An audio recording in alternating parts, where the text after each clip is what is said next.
ಶಿವಕುಮಾರ್ ನನ್ನ ದೊಡ್ಡ ಹಿತೈಷಿ ಅಂತ ಹೇಳಿದ್ರು. ಅದನ್ನ ವ್ಯಂಗ್ಯವಾಗಿ ಹೇಳಿದ ಧ್ವನಿ ಹೊಮ್ಮತಾ ಇತ್ತು. DKಶಿ ನನ್ನ ಸರ್ಕಾರಕ್ಕೆ ಬಂಡೆ ಅಂತ ನಿಂತಿದ್ರು ಅಂತ ಹೇಳಿದ್ರು. ಅಂದರೆ ಬಂಡೆ ಅಂತೆ ಅಡ್ಡವಾಗಿದ್ರು ಅಂತಲೋ ಅಥವಾ ಬಂಡೆ ಅಂತೆ ಸಪೋರ್ಟ್ ಆಗಿದ್ರು ಅಂತಲೋ ಗೊತ್ತಿಲ್ಲ. ಆ ಕಾರಣಕ್ಕಾಗಿಯೇ ನನ್ನ ಸರ್ಕಾರ ಉರುಳಿತು ಅಂತ ಹೇಳ್ತಾ ಇದ್ದಾರೆ. ಹಾಗಂದ್ರೆ ಅದು ವ್ಯಂಗ್ಯವಾಗಿಯೇ ಹೇಳಿರಬೇಕು. ಸುಮಲತಾ ನಿವಾಸದ ಬಳಿಕ ಕುಮಾರಸ್ವಾಮಿ ಮಾಧ್ಯಮದವರ ಜೊತೆಗೆ ಮಾತನಾಡ್ತಾ ವಾಗ್ದಾಳಿಯನ್ನು ನಡೆಸಿದ್ದಾರೆ.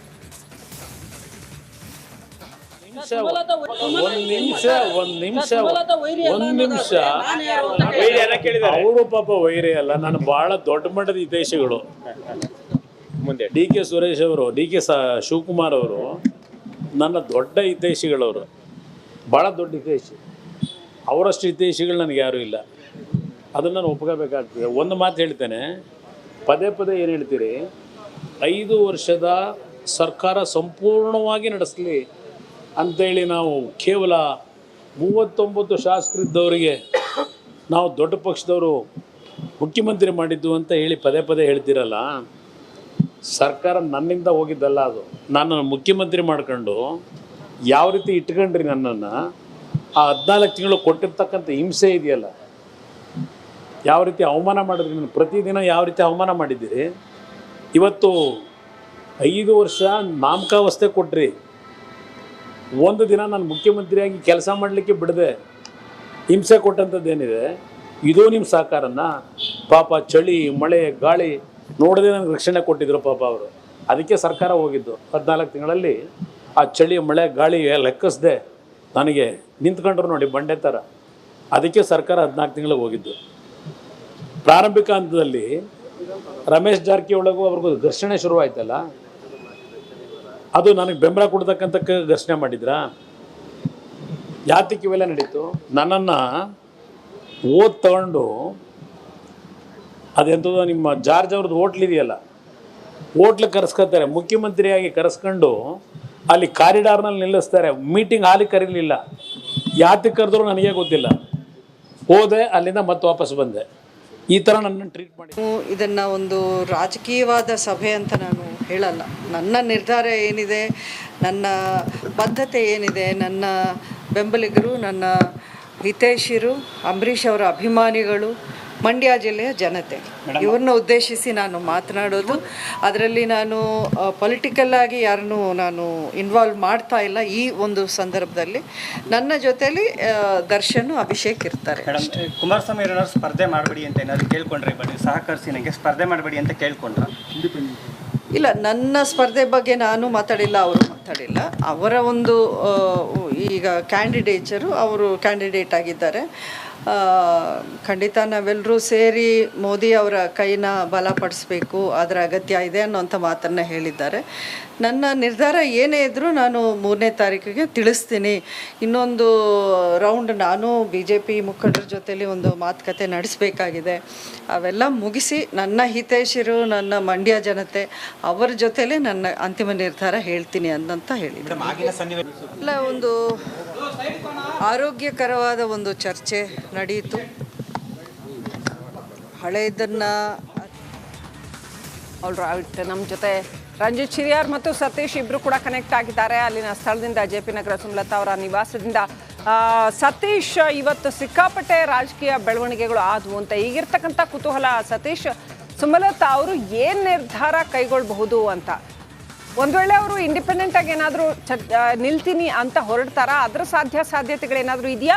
ಅಥವಾ ಇಲ್ಲ, ನಾನು ಮೋದಿಯ ಗೆಲುವಿಗೋಸ್ಕರ ಸಹಕಾರ ಕೊಡ್ತೀನಿ ಮೈತ್ರಿಪಾಳ್ಯಕ್ಕೆ ಅಂತ ಹೇಳಬಹುದಾ? ಏನೇನು ಆಪ್ಷನ್ಸ್ ಇದೆ? ಈಗೇನು ಲಕ್ಷಣಗಳು ಕಂಡು ಬರ್ತಾ ಇದೆ?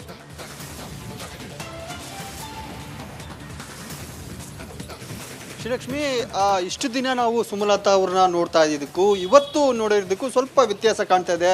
ಸ್ವಲ್ಪ ಸಾಫ್ಟ್ ಕಾರ್ನರ್ ಆದ್ರ ಅನ್ನೋದು ಸುಮಲತಾ ಅವರ ಹೇಳಿಕೆಗಳಿಂದ, ಮಾತುಗಳಿಂದ ಕಂಡು ಬರ್ತಾ ಇದೆ. ಯಾಕಂದರೆ ಈ ಹಿಂದೆ ಕೂಡ BJP ಹೈಕಮಾಂಡ್ ಸಾಕಷ್ಟು ಒತ್ತಡವನ್ನು ಹಾಕಿತ್ತು. ಅಂದರೆ ಬೆಂಬಲ ಕೊಡಬೇಕು ಮೈತ್ರಿಗೆ, ಇಬ್ಬರು ಒಟ್ಟಾಗಿ ಹೋಗೋಣ, ರಾಜಕೀಯ ಸನ್ನಿವೇಶದಲ್ಲಿ ಬದಲಾಯಿತು, ಮೈತ್ರಿ ಆದ, ಹೀಗಾಗಿ ಮಂಡ್ಯಗೆ ಬಿಟ್ಕೊಟ್ಟಿದ್ದೀವಿ, ಮುಂದೆ ನಿಮಗೆ ಒಳ್ಳೆಯ ಸ್ಥಾನಮಾನ ಕೊಡ್ತೀವಿ ಅನ್ನೋ ಒಂದು ಆಫರನ್ನು ಸುಮಲತಾ ಅವರಿಗೆ ಕೊಟ್ಟಿದ್ದಾರೆ. ಅದ್ರ ಜೊತೆಗೆ ರಾಜ್ಯ ನಾಯಕರು ಕೂಡ ಸಾಕಷ್ಟು ಮಾತನಾಡಿದ್ದಾರೆ. ಸ್ವತಃ ಕುಮಾರಸ್ವಾಮಿ ಅವರು ಇವತ್ತು ಹಳೆ ವೈಷಮ್ಯ ಏನು ಜಿದ್ದಾಜಿದ್ದಿ ರಾಜಕೀಯ ಜಿದ್ದಾಜಿತ್ತು ಅದೆಲ್ಲ ಮರೆತು ಬಂದಿದ್ದಾರೆ. ಸುಮಲತಾ ಅವರು ಸ್ವಲ್ಪ ಸಾಫ್ಟ್ ಆದಂತೆ ಕಾಣ್ತಾ ಇದೆ. ಆದರೆ ಮಂಡ್ಯದ ಕಾರ್ಯಕರ್ತರು ಮಾತ್ರ ಮಾತ್ರ ನೀವು ಪಕ್ಷೇತರವಾಗಿ ಸ್ಪರ್ಧೆ ಮಾಡಲೇಬೇಕು, ಸ್ವಾಭಿಮಾನದ ಏನು ಹಿಂದೆ 2019ರಲ್ಲಿ ಸ್ವಾಭಿಮಾನಿ ಹೆಸರಲ್ಲಿ ಗೆದ್ರು ಅದೇ ರೀತಿ ಮತ್ತೊಮ್ಮೆ ನೀವು ಸ್ಪರ್ಧೆ ಮಾಡಲೇಬೇಕು, ಇಲ್ಲದೇ ಇದ್ದರೆ ನಾವು ಯಾವುದೇ ಕಾರಣಕ್ಕೂ JDSಗೆ ಬೆಂಬಲ ಕೊಡೋದಿಲ್ಲ ಅನ್ನೋ ಒಂದು ಒತ್ತಾಯವನ್ನು ನಿನ್ನೆ ಮಾಡಿದ್ರು. ಈಗ ಸ್ವಲ್ಪ ಗೊಂದಲದಲ್ಲಿದ್ದಾರೆ. ಹೀಗಾಗಿನೇ ಮತ್ತೊಂದು ಸುತ್ತಿನ ಮಾತುಕತೆಯನ್ನು ಮಾಡಬೇಕಾಗುತ್ತೆ ಸುಮಲತಾ ಅವರು. BJP ಹೈಕಮಾಂಡ್ ಜೊತೆನೂ ಕೂಡ ಮತ್ತೊಂದು ಮಾತುಕತೆಯನ್ನು ಮಾಡ್ತಾರೆ. ಜೊತೆಗೆ ಮಂಡ್ಯ ಕಾರ್ಯಕರ್ತರು ಮುಖಂಡರ ಜೊತೆನೂ ಕೂಡ ಮಾತುಕತೆಯನ್ನು ಮಾಡಿ 3ನೇ ತಾರೀಕು ಒಂದು ನಿರ್ಧಾರವನ್ನು ತೆಗೆದುಕೊಳ್ತಾರೆ. ಇಷ್ಟು ದಿನಕ್ಕೂ ಮತ್ತು ಇವತ್ತಿನ ಅವರ ಒಂದು ಬೆಳವಣಿಗೆ ನೋಡಿದ್ರೆ ಅವರ ಒಂದು ವ್ಯತ್ಯಾಸ ಕಾಣ್ತಾ ಇರೋದು, ಸ್ವಲ್ಪ ಮೃದುವಾಗಿದ್ದಾರೆ ಅನಿಸ್ತಾ ಇದೆ. ಅವ್ರನ್ನ ಆತ್ಮೀಯವಾಗಿ ಬರಮಾಡ್ಕೊಂಡ್ರು, ಸ್ವಾಗತಿಸಿದ್ರು.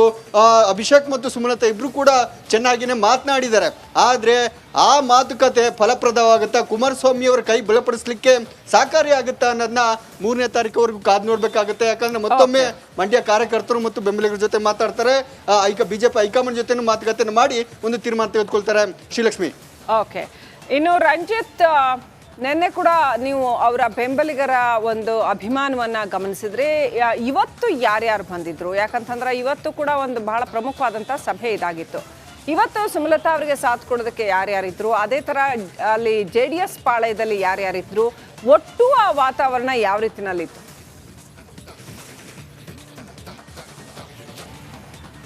ಖಂಡಿತವಾಗಲೂ ಕೂಡ ಶ್ರೀಲಕ್ಷ್ಮಿ, ನಿನ್ನೆ ಅವರ ಅಭಿಮಾನಿಗಳು ಬಂದಿದ್ರು, ಮತ್ತೆ ಅಂಬರೀಷ್ ಅವರ ಅಭಿಮಾನಿಗಳು ಬಂದಿದ್ರು, ಮಂಡ್ಯದಿಂದ 100 ಜನ ಬಂದಿದ್ರು. ಆದರೆ ಇವತ್ತು ಅವ್ರ್ಯಾರು ಕೂಡ ಬಂದಿರಲಿಲ್ಲ.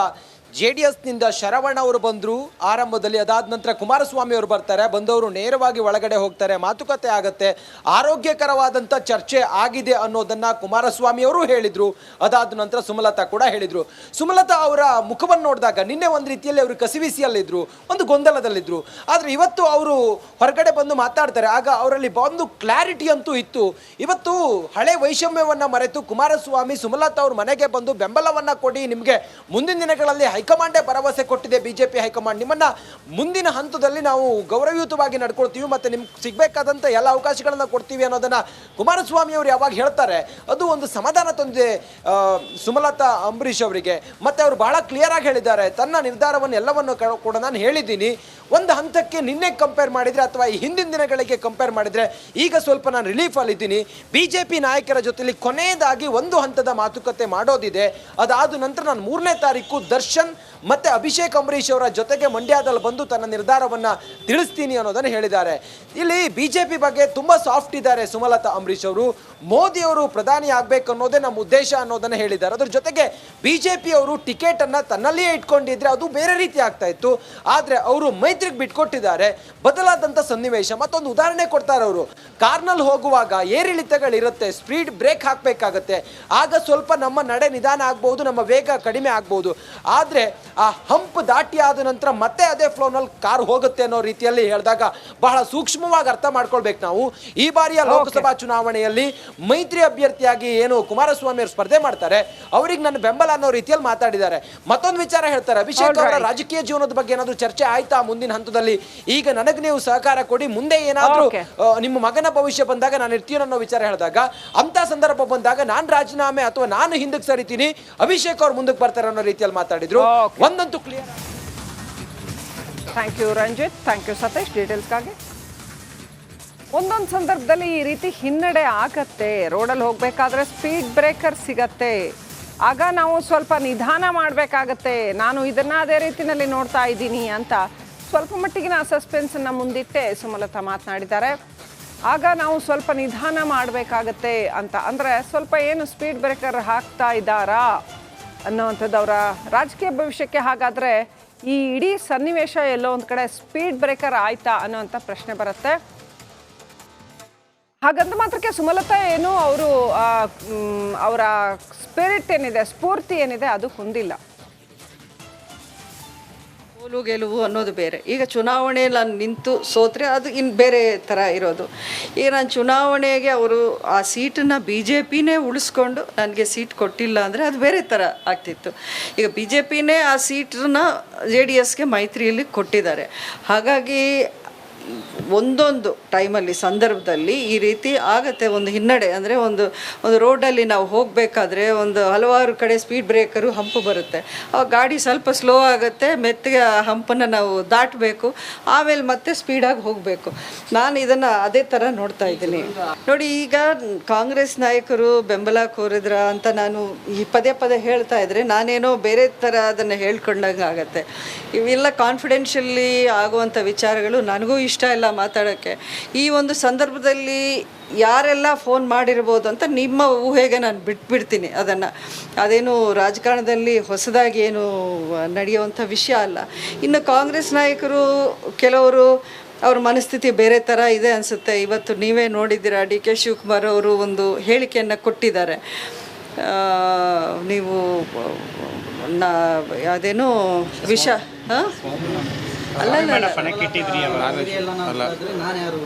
ಹಾಂ.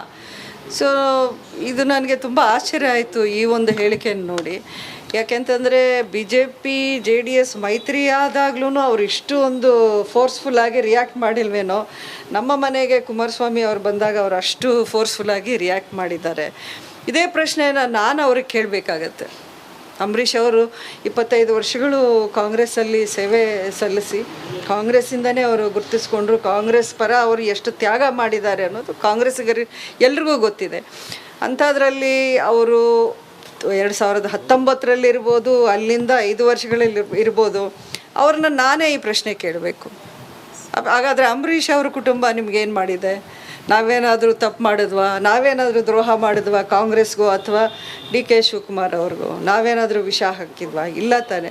ಸೊ ರಾಜಕಾರಣದಲ್ಲಿ ಯಾರೂ ನಾವು ಇಂಥದ್ದು ನಾವೇನೋ ತುಂಬ ಗ್ರೇಟ್ ಅಂತ ಹೇಳ್ಕೊಳ್ಳೋ ಒಂದು ಸಂದರ್ಭ ಆ ಥರ ಬಂದಾಗ ಮಾಡಬಾರ್ದು. ಸೊ ನಮ್ಮ ಬಗ್ಗೆ ಅವ್ರಿಗೆ ಯಾಕೆ ಅಷ್ಟೊಂದು ಆಕ್ರೋಶ ಬಂತು